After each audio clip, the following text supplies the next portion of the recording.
You're here this evening because you want to know what's going on in Washington. Yes.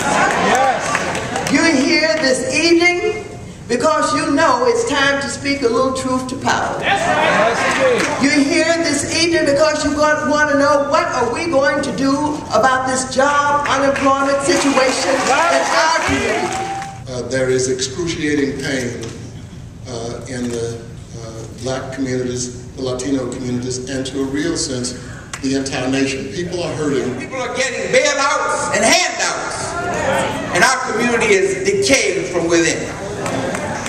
They're complaining about unemployment being 6 and 7 and 10%. Unemployment in the black community is 35%. I'm not dare anybody to challenge those numbers. Raise your hand if somebody's unemployed in your family.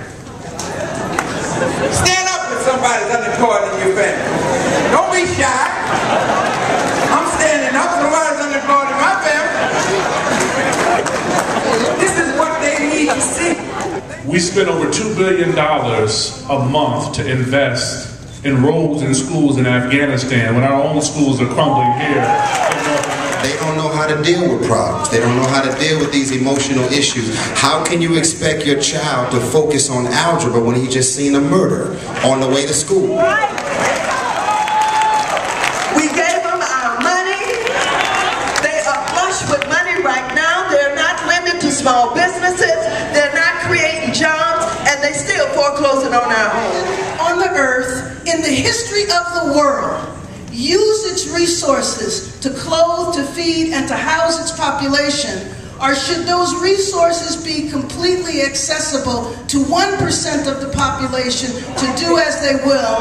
And should we wait for this trickle down that I've been waiting for the trickle for at least three decades, and it hasn't made it to Vermont Avenue? Somehow, in this country, it is more honorable to dump money into subsidies and ag and everything else, but not to bring it to the urban community. And so, this is a fight we got to have. We just got to have this fight. Many people in this audience remember something called WPA. It was a program by Roosevelt that hired the citizens of this country to repair the infrastructure, the roads and the bridges and the streets and the water systems. We support that kind of infrastructure program. To do that kind of repair and development, it is job intensive, and we believe that if we do that kind of program and invest in this country, that people will have jobs. When people have jobs, they spend money. That's how you revitalize the economy. You know, we cannot have any kind of a tax holiday that does not absolutely, concretely have the strings attached for the job production. So we're watching this very closely, and we're not going to let them come with another scheme to get tax benefits as they have gotten from the Bush administration. One more time, we are not stupid. We're not going to let that happen.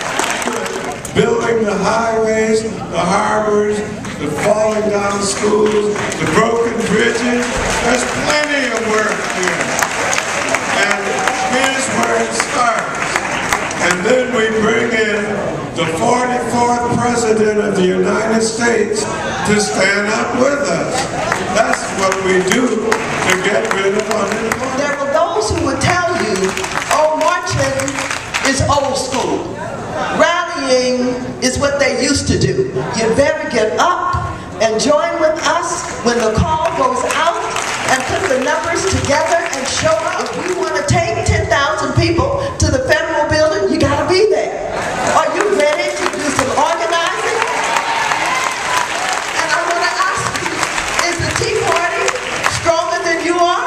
No! I don't think so. The Congressional Black Caucus is very clear who we want to see in the White House in the next 4 years. We're not going to let them divide us.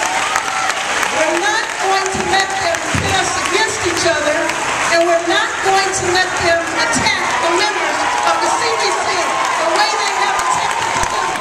The question becomes, in this struggle and in this fight, are you going to be with us? Are you going to stand with us? I think it went well. I heard a lot of I would like to see come to fruition.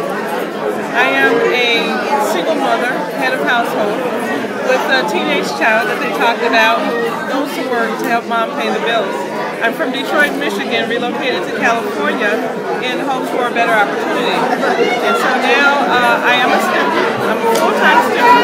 I can only afford to work part-time because I need to complete my training. So I did like the idea about introducing a bill to have a stipend offered to people in training so that they can continue to train.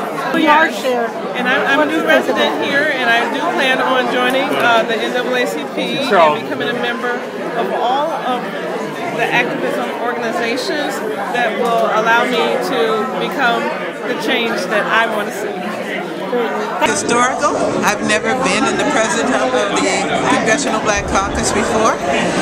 To have them come here on this issue of jobs is most critical because we're at an epidemic at this point. I've never known in my lifetime for it to be this bad. My vote matters. I will walk. My walking matters.